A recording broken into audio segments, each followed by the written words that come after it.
Hey, what's up, guys? Jake here, another episode of On the Rise Music Podcast. Today, we are honored to have special guest, DJ, and producer, Juelz. Hey, I'm a huge fan of your music, man. How you doing? What's good, man? I'm good. I just got back from a camping trip, I guess last night. So I'm still like slightly recovering from that. Just kind of chilling out. It's a nice day out here in Vancouver. Yeah, I mean, you just got back from a camping trip. I mean, there's not much more you could really ask for out there in the nature, just recharging your batteries and everything. Yeah, I'm a little jealous, if I must admit. Yeah, for sure. It was sick. So just getting right into it, Juelz, what made you want to become a producer? Because I know we have a lot of different stories. I mean, you're classically trained in, I believe in violin and everything. So you have a little bit of a music background. So what made you want to choose like EDM production and making music? Um, I guess it kind of just like naturally happened as I was like a fan of electronic music. Like I started getting into like dubstep and fidget and that kind of stuff in 2011. Okay. And then it was like a few years after that I kind of started producing. So it like naturally kind of made sense for me to like make electronic music. Mm-hmm. It was actually funny.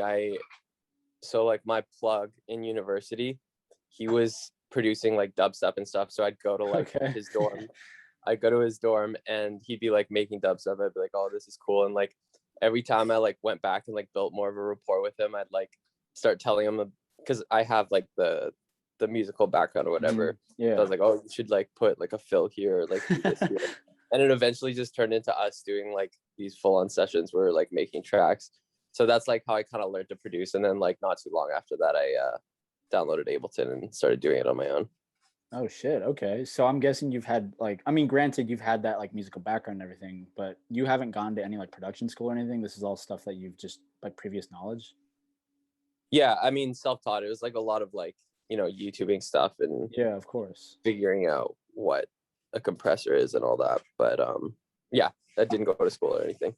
Yeah, and that just goes to show you. I mean, you don't really have to have like a ton of money and like a ton of just resources. You can really do stuff at your own disposal. Like you mentioned, YouTube is a great way, and we've actually interviewed. We had can't remember his name, but we had a guest on here who actually made YouTube tutorials and like with music production and everything. And I mean, hey, he was making a good amount of money, and he had a pretty decent income based off of that. So it's like, yeah, it just goes to show you don't really need like all this fancy gear, all the fancy teaching. Like you can really do it on your own. And I mean, hey, it's definitely showing the stuff that you're coming out with and the stuff that like you get your name on is it's pretty crazy. So Yeah, for sure. Like at the end of the day, all you really need is a computer and, a willingness to learn. Like I see so many people like spending so much money, especially like when I was in university or whatever, like everyone, that's when like everyone wanting to be a producer kind of like yeah. started the thing. And so you'd see like so many kids spending like hundreds or thousands of dollars on this gear that like they don't even know how to use. And like at the end of the day, like I'm not even using it at this point. So Yeah, it's really, I think that's really. I mean, hey, you got a David and Goliath story right there. I mean, against all odds, you're just like, this is something that I already know. I'm just gonna go into it, which is actually pretty cool because it's like, in a way, it's you're not taking it too seriously. It's like this is just something that's fun to me, and it always has been fun for you from the beginning. If I mean, you showed up to your plug's house and you or dorm, and you're like, hey, maybe you should add this. Like that's. I mean, I'm not like scared of like of that situation, but it's just like, yo, that's a little bold to be like, hey, like just a quick suggestion because it's like a lot of people take criticism weird, but for you to step out of there and be like, maybe you should try this. It's like, hey, I'm not like this is just a suggestion. You shouldn't take it too seriously, you know. yeah, exactly. And I mean, it's like really interesting too how your music styling is. It's like you don't box yourselves in. Like I was listening to some of your remixes. You have Beeves in the Trap. You have the Tatiana remix, and you have my favorite one is the No Stylist with the Playboy Cardi that you came out with over the summer. Like, dude, that's just some stuff that people that are like diehard EDM fans or like music that diehard EDM fans just wouldn't really know about. I mean, that's an unreleased Cardi track. Like, I didn't really know about that till I really started getting into like Cardi leaks. So for you to kind of expand yourself and be like, "Yo, this is fun for me," like that's really interesting. and you don't like, you're not defined by anything. Would you mind talking a little bit in terms of that, like why you choose to incorporate everything pretty much into your music production? Yeah, for sure. I mean, it's like a little bit of me like lacking focus in a certain area, for better or for worse. Um, but like, I mean, I listen to a ton of like hip hop and like non EDM stuff. So I'm just trying to like be the guy who's, I guess, like tastefully bringing those things together. Um, so yeah, I just, I make whatever I'm feeling like, and like sometimes it seems like a little bit all over the place, but I think it, like, as a whole, it kind of like adds to what the Juelz sound is, if that makes Yeah. sense. No, I totally agree. You don't box yourself in. And I mean, by not doing that, you're allowing yourself to really like reach different audiences. Like I said, that's the No Stylist. Like that's what song is that? I believe that's Molly. Like that's not a lot of Yeah, song. That's not a lot of, that's not a song a lot of people would know. So by being like, hey, um, I'm just gonna remix Playboy Cardi Leak and then like just release it. It's like, yo, you can reach different people and you can show them like, hey, there's other music out there that I also listen to. So it's like in a way, you're almost influencing your fans to be like, yo, open your minds a little bit. Like listen to something that you typically wouldn't listen to, you know? yeah, totally. Yeah, and that's the goal. I mean, just to like, open up people's minds to new ideas. Yeah, and I mean, it doesn't even like, not only that, but it doesn't box you in. Like you've collabed with huge names. You have an RL Grimes collab. You have you've worked with like some pretty big names. So what are like what is in your eyes your biggest collab, and how did that come about? Um, yeah, I mean, my biggest collab would be Formula with RL Grime. And that came about, so he hit me up, I guess it was for his Halloween 7 mix, I think. Okay. Just like looking for demos for that. So that was really tight. And then a couple months later, he hit me up and was like, yo, I'm putting together this label, which was Sable Valley. Mhm. Do you have any demos that you could send my way? So I sent him some stuff. And he liked some of it. So like we were kind of like setting up that EP going, which is now the High Octane EP. And his manager was talking to my manager, and my manager was just kind of like throwing it out there. He was like, what are the odds of like a collab happening? And his manager was like, I'm not down, like let's see where it goes. So my manager got off that call and told me, so then I asked Henry, I was like, are you down to hop on one of these? And that was Formula. Yeah, I mean, it's honestly, it's a crazy ass track. So like for you to just be, I mean, just toss that idea. I mean, what's the worst they could say? No, like in all seriousness, like you're doing your thing. He's reaching out to you, and you have this rapport already. So it's like, yo, why not? And then for it to just like blow up, and I mean, you're doing numbers off that thing. So it's just like I can only imagine how that must feel to be like, I mean, hey, let's just try it, and all of a sudden, like this thing just kind of pops. So hey, good for you, man. Like that's actually really crazy. Yeah, yeah, like just shoot your shot. I mean, that's the lesson there. Like you really got nothing to lose, like you said. Yeah, I know, for real.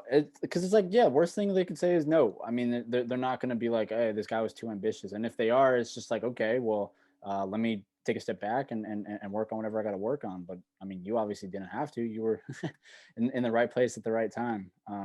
And I mean, sometimes, hey, yeah, again, shoot your shot. You never know what's going to happen. Yeah, Um, exactly. Now, you mentioned that you have like a diverse upbringing and everything. How exactly does that play into your like your music production and your choice of just sound in general? I mean, it I like to think that it helps with, originality, like just taking like a lot of different influences from a lot of different places. Hmm. Instead of like, you know, referencing just electronic music tracks, I'll try and like listen to like, I don't know, some world music, or I don't know, some like obscure hip hop stuff, and like listen for things that they've done in tracks like that, that aren't necessarily done in electronic music, and then Hmm. try to like incorporate that. So I guess that's how I like try to like use that diversification, I guess. Okay, yeah, that makes total sense. I mean, you want to look at like everything that's around you. You want to look at everything that you're aware of. So to make your sound, I mean, sound like you. Now, how important were your parents in shaping how you produce and the direction that you chose to go into? My parents. I mean, I think actually, yeah, I mean, you could say that they played a pretty big role because like they were the ones who kind of got me into music, and they've been really supportive of like me, doing what makes me happy kind of thing. Mhm. So definitely in that sense, they like allowed that freedom to come out, I guess. Um, and then yeah, just by like putting me in music at an early age, obviously that gives me like a pretty big level up on having that like that classical background, especially because like I know music theory pretty well as a result. Mhm. So yeah, I definitely have them to thank for I guess my skill set today. Yeah, of course. So Yeah. I'm gonna guess that when you wanted to make that move to like producing and everything, they were a little more understanding because they were like, oh, this background makes sense that he wants to go into something that he's super like aware of. Yeah, for sure. I mean, it was a pretty like slow progression. Like there was a long time where I was like not really taking it seriously and like still, going to school or like still working and all that. Mhm. And it was just kind of like a side hustle. Like the majority of like the time since I started producing was just me kind of fucking around and putting stuff on the internet.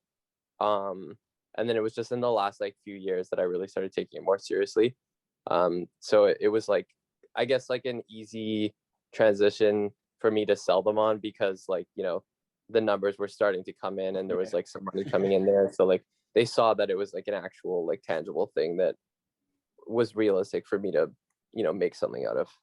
Yeah, and what's interesting is like your story is not much different than a lot of people like my age or even our age. People that are like going to school and just messing around, like you mentioned on the side, because they can't really focus solely on this production. But when the time comes, yeah, you just got to sit down and focus on it. Like, yeah, of course, it's going to take some time, but and that's really funny too that you kind of pulled up this evidence of like the cash that you're raking in and you're like, hey mom and dad, here you go, like does this help a little bit, which is obviously like a huge motivating factor in terms of being like, okay, yeah, this is cool, I guess you're set a little bit.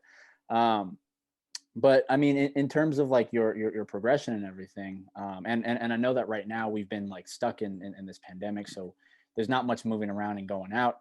Have you like really hunkered down and focused in, or even just like done more experimental stuff in terms of like production and everything? Um, like since, sorry, did you say like since COVID Yeah, yeah, or? because this is like a time for everyone to like just be at home and like take some time like to figure stuff out, you know? Yeah, for sure. Yeah, it's definitely like made me realize some things. I think I've been like doing like trying out other styles and stuff since before COVID. Um, but I don't even know if it's really related, but I'm kind of like getting to this point where like I feel like I need to like maybe be switching up some stuff and like trying trying different things. Um, so it definitely has happened since COVID has hit, and like you'll start to see that come out of my sound like maybe towards the end of this year. I'm still trying to like get out stuff that I've been sitting on for Mhm. a year or so. But yeah, like slowly you'll see that transition start to happen.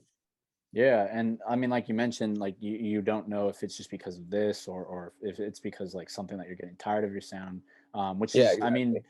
it's like that's good. That's good to recognize that there needs to be like a switch up. You can't just constantly be putting out the same sound because eventually people are gonna be like, I mean, it's not that we don't like it, but it's just like, yo, is this something more? Like you don't want to fall into and I mean, it's good to be in routines and everything, but not when it comes to like a competitive business like music production and putting out music.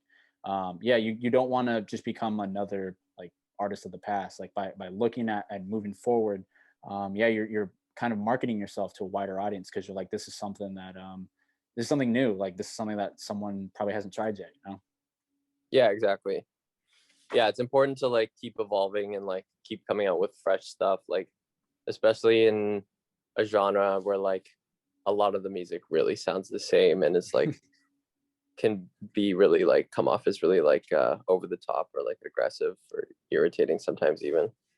Yeah, and I mean, one example that I like to use a lot is like for evolving their sound is Drake. I mean, he came out with Take Care, everyone loved it, and then he came out with like a couple albums that sounded very similar to Take Care. Then he dropped More Life, and everyone was just like, "Whoa, what the hell?" Like we didn't like we like it, but it's like not Drake. We're not sure how we feel about this. And then he dropped Scorpion, and everyone was like, "Okay, cool, but we still don't like this." And it's just like, yo, he can't keep going back. You can't keep looking at an old sound and being like, this will keep selling, because eventually people will be like, okay, we need something new. We don't want to fall into like stagnant being. We have to evolve. We have to push forward. That's the only way we're going to get better. Is if, I mean, I'm pretty sure there's every day is an opportunity to learn something new. So it's like, hey, you got to always keep evolving, keep pushing. And I mean, I'm excited to hear what you got. Like if it's a little different than what you have out now, like I'm kind of excited. I mean, as a music listener, I like to go into it with no expectations, just consume it, which is why I love that artists keep pushing, like Tyler Creator, Igor. Everyone was like, initially, everyone was just like, oh, this is not an album that I was expecting. It's not a Tyler album, and it's just like, well, I mean, of course it's not, because he wanted to try something different. Don't want to hate on an artist for doing something that is pushing the envelope a little bit. Like, let them do it. That's who they are. Yeah, yeah, exactly. Or like, I mean, even like Kanye, for example, like Mm-hmm. he's changed his sound so much. Like it seems like almost every album he's come out with, his like sound has really evolved from the last. And even if it is like at the expense of like selling less records, like Kanye hasn't made something that's been on the radio, or at least off his albums, for a while now. Yeah, he hasn't made But any like it's really big still stuff. like he still like holds so much integrity for like, you know, just staying true to like what he thinks is like the next move in his sound. Oh, totally. And I mean, I'm a huge fan of Kanye, so I'm Yeah, always gonna argue the fact, like, hey, I mean, regardless of him, like the gospel album, like, dude, really, like from the beginning was like, I'm coming out with a gospel album, and everyone was just like, okay. Then he came with a gospel album, and everyone, like an insane, like a very well done gospel album, for what a gospel album is, just with like all his own take, and then of like his own production style and everything, and everyone was just like, what is this? And it's like, well, what do you mean? What is this? This is a gospel album. It's Kanye's take on a gospel album. It's yeah. So exactly. just being able to just like shirk any type of commentary or negative commentary, and just like do exactly what you want. I mean, right now is the time to do it. You know, like you were saying, you got all this time. Just sit down, figure it out, and yeah, mess around. I mean, like I said, I'm excited. So if you really got true fans, then they're gonna be just as excited as I am. Yeah, exactly. Now speaking of like Kanye West and his influence, are there other is he one of your favorite, like one of your influences in terms of like production? And if he is, what are some others that have influenced like your style and in terms of production and everything? Yeah, definitely has been a big influence for my production. Who else? I mean, like all those trap guys obviously were like my biggest direct influence. So like, I mean, I got into like the trap stuff like when Floss and Bauer and Oh, okay. RL were putting out records. So like definitely a lot of influence from them. Like Mr. Carmack, I definitely take some influence from. Um, like the softer stuff, maybe like Cashmere Cat. Okay. Um, I tried I try not to like rip from anyone too hard. Yeah, of Um, course. I heard this like quote that's like, don't steal from one person, steal from 1,000 different people. And then in that, you'll like kind of create your own thing and no one will really be able to tell you're like kind of ripping from anyone. Yeah, I actually really like that, because then that's what I started noticing too, actually, in terms of like just music in general, like young artists that are coming out now, um, more so like with alternative hip hop. It's like a lot of people are like grew up on listening to like Linkin Park, listening to like Lil Wayne, Eminem, like just a bunch of different like artists that don't necessarily blend well together. You listen to hip hop, listen to alternative, you listen to emo, and then all of a sudden you come together and it's like you made a new genre of hip hop or whatever, and it's like it's a mixture of all the different all your different inspirations. So yeah, that quote that you mentioned, don't steal from one, steal from 1,000, because it's like that's you, that's your sound, that's what made you you. So yeah, like not by looking at like you mentioned, you like softer stuff, you like bass stuff, or not bass, but trap. It's just like typical things that just don't mix, but I mean they work well for you because that's who you are, that's your sound. Yeah, exactly. And it's like you mentioned, EDM or just electronic music in general, dubstep, whatever it may be, a lot of the music sounds very similar. So to have those little defining features that set you apart, uh, that's all you really need. You want to stand out. You, even if it is something small, like they'll catch the ear of a listener, and it'll stay with them because it's different. And I mean, as as as it's pretty evident, I mean, you're doing your thing, and you're doing exactly that. So, hey, keep running with it. Thanks, man. um, was there ever a moment when you were producing, like in your early days, when you were like, okay, this is something that I should probably get really serious about? Um, yeah, a little bit. Like when I signed with the new management back in 20 was it 2018 now? A couple years ago. Um, and they were like really on top of things, and so they kind of just like inspired me to like work harder in a different way and to like start putting more time into it, taking it more seriously. Um, so I think like something like that would have happened like regardless, but Mhm. it needed some sort of catalyst. So I think like signing with the new management kind of just like gave me a fresh perspective and allowed allowed that to be the catalyst essentially. Now, was this right after you graduated from university? No, this was just like 2 or 3 years ago. Oh, So like okay. right before the Shanghai Nights Hmm. EP came out on Full School, if you're familiar with that one. Yeah, I was listening to a little bit of it earlier today. Word. Yeah, so it was right before that came out was when I like Okay. signed with them and started taking things more seriously. Yeah, that's. I mean, many times like inspiration comes not only just from like not only just from like listening and consuming. It's like from witnessing, like a work ethic or something. So that's really interesting that you mentioned that it wasn't a song that inspired you to be like, oh shit, maybe I got something here. It was more so witnessing like a work ethic, and you were just kind of like, oh, maybe I should take this more seriously. Which is, I mean, whatever it may be is whatever it may be. But that's really interesting that like you being in that environment has just kind of inspired you to really go full force into it. Yeah, for sure. Like for me, the like people's seeing people's work ethic is like one of the things that inspires me the most. Um and just like, other like miscellaneous factors that aren't necessarily music related in any way, like living in a moving to a new place is like something that is like Hmm. inspiring. So like little things like that, or like when I went on tour with Cali, like seeing the like level of production on that tour, and same with the Sable Valley tour. Like after seeing that, it like really put things into perspective for me as well, and like was inspiring. Yeah, and I'm sure just being on tour with everything, and just being out there, it's like the energy and everything is just kicking and Exactly. flowing. So since we've been in a pandemic and everything, I'm sure that absence from the crowd, and or the energy from the crowd and the energy that you were putting out was lacking.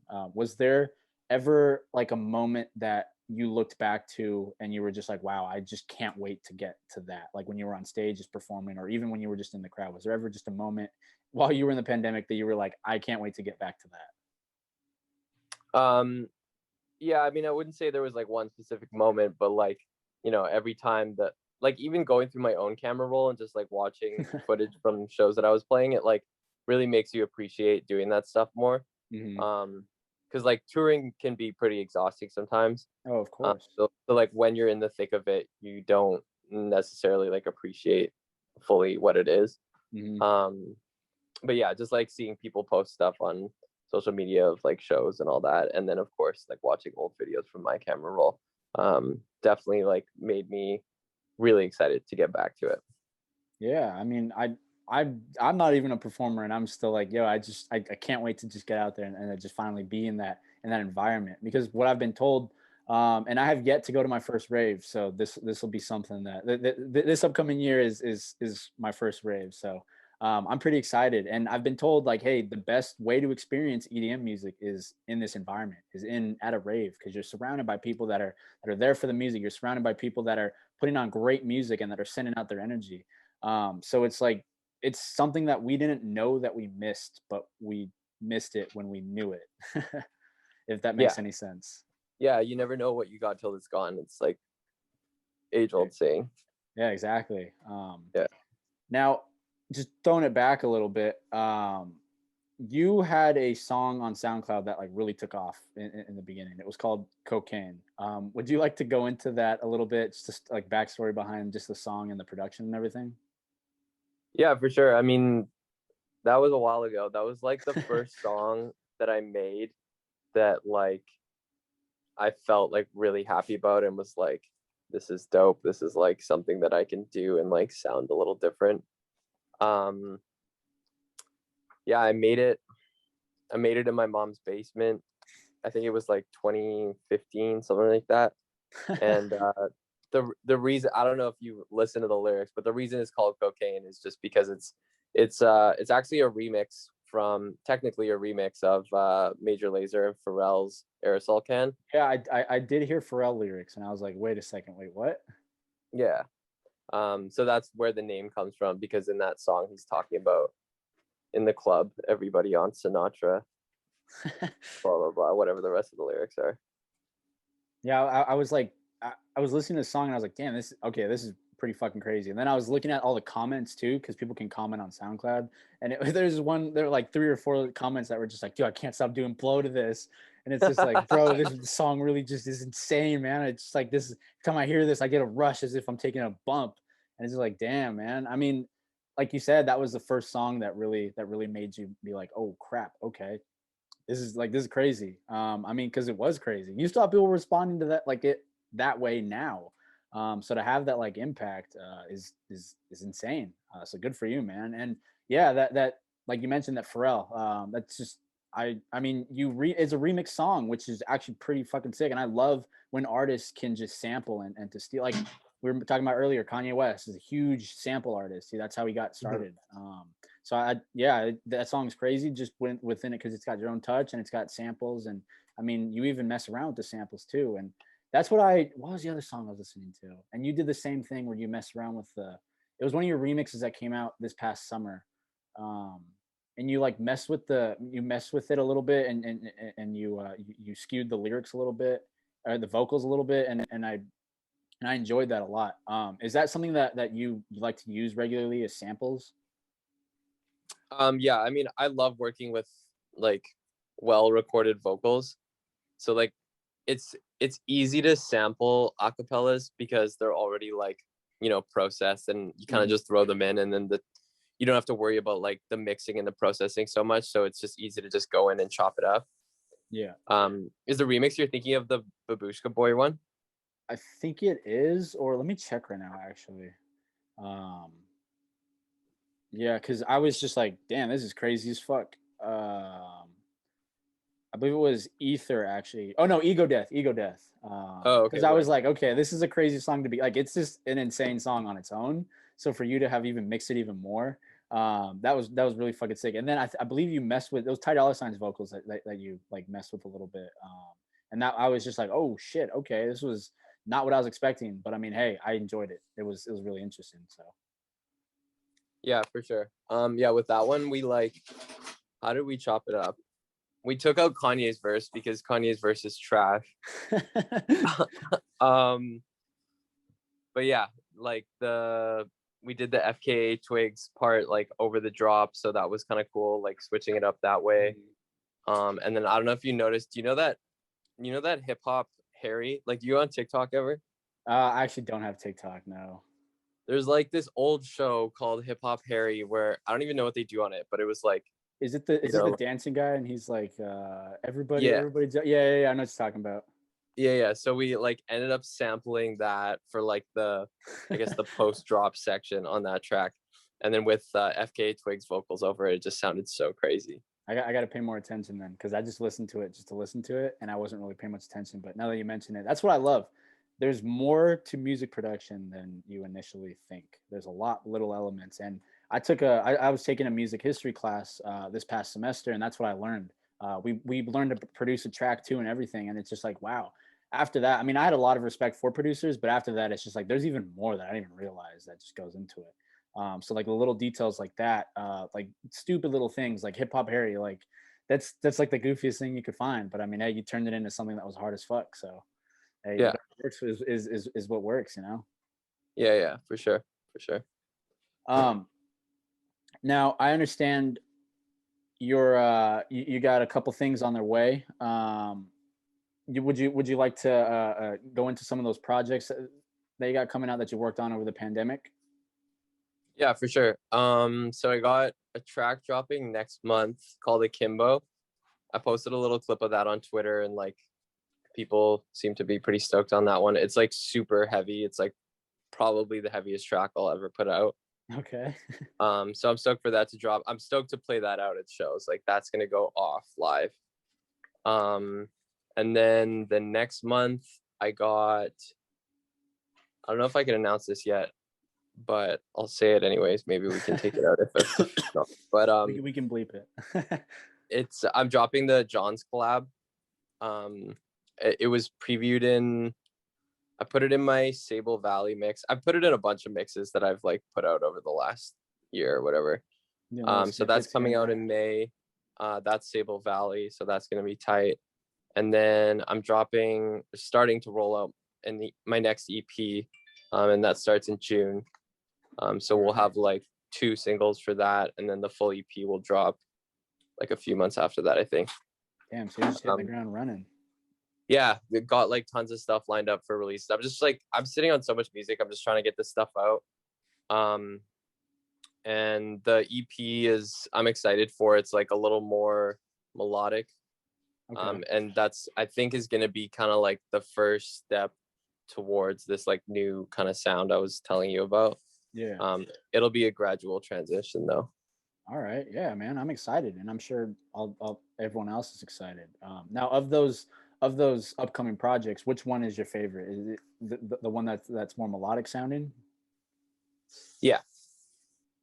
Just because, like, I don't know. I feel like with like really hard stuff, like, or I should say, with melodic stuff, it feels more timeless, right? Like if you look at I can see music that stands the test of time, it's gonna be like, the big like emotional stuff that really hits people, Yeah, no, I actually that's that's really interesting. I didn't even think of it like that, but yeah, no, I could definitely see that. It's just like because it captures like an emotion experience that can in a way transcend time. Not to be like super philosophical, but it's like everyone can feel like for a moment in time, everyone's going to be headbanging, but then like you're not going to be 85 years old listening to the same music and headbanging. Like, I mean, you're probably going to like it, but it's not going to hit the same way that it did when you were in that headspace. But I mean, if something like you mentioned is more melodic, and it feels like just like for lack of better terms, a vibe, then yeah, it's gonna last because it's like, yo, this is the emotion that like I want to capture. I want to feel this all the time. I don't have to just let it out because it's always in me, Yeah, exactly. Yeah, you wonder like how long that whole like headbanging thing's gonna last. I mean, like metal stood the test of time to some extent, but it is pretty niche. And like at the end of the day, I'm trying to make music that's like fairly accessible to like, a decent amount of people. Mm-hmm. And like, to be honest, that was like that melodic EDM music, house type music was what got me really in or started like opening doors for me in terms of EDM. So yeah, I mean, even if you start doing that, you'll begin to slowly be introducing, like we mentioned earlier, introducing fans to like different sounds and like just in a subconscious way, Yeah, exactly. opening up their mind a little bit and just being like, hey, follow my progression, do linear progression but backwards, so go back and listen to all my stuff and get all the sounds. But yeah, that's great. Like, you don't want to stop progressing. You're recognizing, which is great, you're recognizing now that there's something more that can make your music a little bit more timeless. And I mean, hey, go for it, man. I mean, I'm a huge fan of that sound, so I'm excited for what you got coming out. Oh yeah. Yeah, I'll send you some stuff after this. All right, yeah, let's go. I got some Cardi leaks and I got some Juelz leaks, so not much more I could ask for. There you go. um, so as quarantine's coming to a close and everything, do you have any big shows or anything that you're going to be coming out to moving forward for 2021, or anything even in 2022 that you're pretty hyped about that you even or have started planning for? Nothing I can announce, but I definitely have some stuff lined up. Like, I'm doing something in Texas, and I got something coming up in California. A few other things, like smaller shows here and there. But yeah, keep your eyes peeled. Like, I'll definitely be playing a lot of shows as soon as that fully kind of comes back. Mm-hmm. Yeah, and I mean, hey, if you're really stopping down in California or Texas, I mean, hey, that's both of those are near Arizona, so I might have to pop out and go out to one of those. But that being said, Juelz, you've been an amazing guest. I've had an amazing time having you on the show, just chopping it up with you, just opening up a little bit about life and music. Before I let you go, though, I want to ask you a final question. It's kind of a two-part question. So, first part, what is one piece of advice you would want a beginning producer or beginning artist to know? And kind of just the second part to that is if there's anyone you're working with right now or listening to that you think deserves a platform, just go ahead and list them, and we can shout them out right now. Yeah, for sure. Wait, sorry, what was the first question? Just one piece of advice that you want to give like a beginning producer or like right. an artist. Yeah, my advice would be don't follow like don't set any like rules in your head, and don't like try not to listen to like rules that people tell you, like, oh, you're not supposed to like have this, clipping or turned up, whatever. Just do whatever sounds best to you. I guess the advice I'm trying to give is really follow your ear, and like try to not pay attention to what like other people are doing or saying, and just like experiment for yourself and make those mistakes or like learn things on your own, because that's the best and fastest way to grow, really. True. Yeah, and then artists who I'm listening to who I could shout out.